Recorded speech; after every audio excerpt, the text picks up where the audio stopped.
हाय। आज हम बात करने वाले हैं how to prevent Alzheimer's disease. ये बहुत ही कॉमन प्रॉब्लम है। आजकल हम काफ़ी ऐसे प्रॉब्लम्स देखते हैं कि अल्जाइमर्स बहुत ही कॉमनली दिख रहा है, तो इसे हम कैसे रोक सकते हैं। तो आज मैं कुछ एक्सरसाइज के बारे में बात करूंगी जिससे हम अल्जाइमर से बच सकते हैं या उसको हम रोक सकते हैं, राइट। तो इसके लिए हमें चाहिए न्यूरोबिक एक्सरसाइजेस। ये एक ऐसी एक्सरसाइज है जिससे हम हमारे ब्रेन को एक्टिवेट करते हैं, हमारे ब्रेन को नए न्यूरॉन्स बिल्डअप करने के लिए मदद करते हैं, जिसकी वजह से हम अल्जाइमर्स जैसी डिजीज को भी रोक सकते हैं और इसके और भी कहीं ज़्यादा फायदे हैं। हमने देखा है कि 80% ऑफ द टाइम हमारी जो लाइफ है वो डेली रूटीन में रहती है। सवेरे से लेकर रात तक शायद वही सेम रास्ते, वही सेम हैबिट्स, वही सेम तरीके करने के, जिसकी वजह से हमारे ब्रेन को कुछ नया करने को नहीं मिलता। जैसे हमारे मसल्स, हमारे जॉइंट्स जब वो काम नहीं करते, हम उसको बहुत ज़्यादा रेस्ट देते हैं, तो क्या होता है, वो कमज़ोर हो जाते हैं, एट्रोफी के हम इसे कहते हैं। उसी तरह से जब हमारे ब्रेन को भी हम ज़्यादा काम नहीं देते, वो भी कमज़ोर हो जाता है। और इसके सिम्टम्स भी होते हैं, जैसे कि पुअर मेमोरी।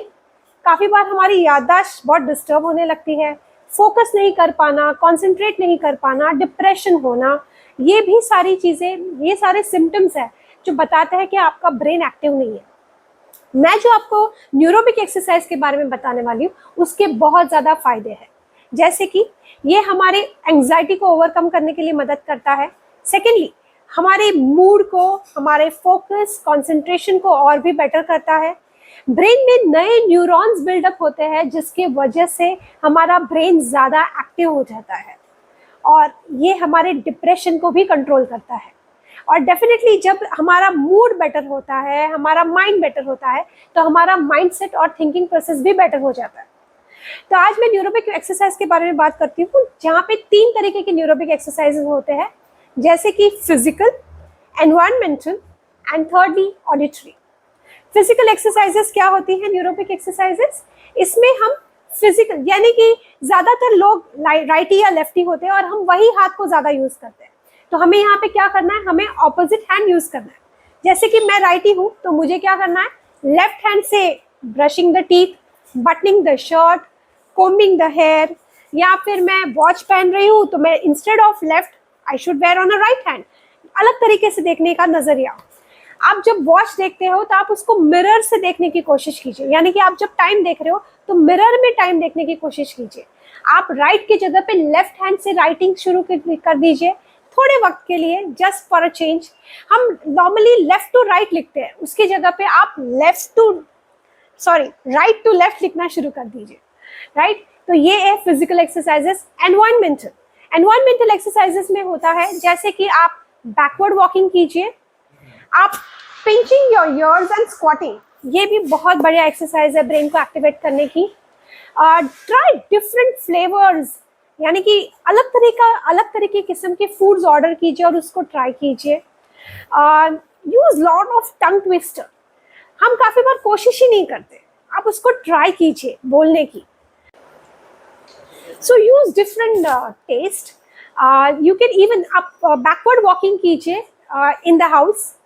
एंड आपको पता है आपके घर में कैसे रूम्स है वगैरह, तो आप क्या कर सकते हैं, आपको आई फोल्ड, यानी कि आप आंखें बंद करके आपके घर में चलिए, walking with blind fold, this is also amazing. And thirdly the auditory exercises, इसमें भी 3 एक्सरसाइजेस होती है। जैसे कि आप कोई भी गाना सुन रहे हो बाई चांस, तो वो गाने में एक ही इंस्ट्रूमेंट पे फोकस कीजिए। देखिए, अगर आप क्लासिकल म्यूजिक सुन रहे हो तो आप सिर्फ तबला पे फोकस कीजिए, वही सुनने की कोशिश कीजिए, राइट। सेकेंडली, आप कोई भी मूवी को म्यूट करके आप देखिए और मेंटली आप उसके डायलॉग्स बोलिए, ट्राई टू रिमेंबर देम, उसको याद करना, ये भी एक एक्सरसाइज है।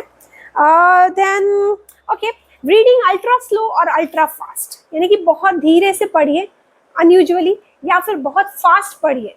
एंड लास्टली बहुत इंपॉर्टेंट वो है, आपके ब्रीदिंग को काउंट कीजिए।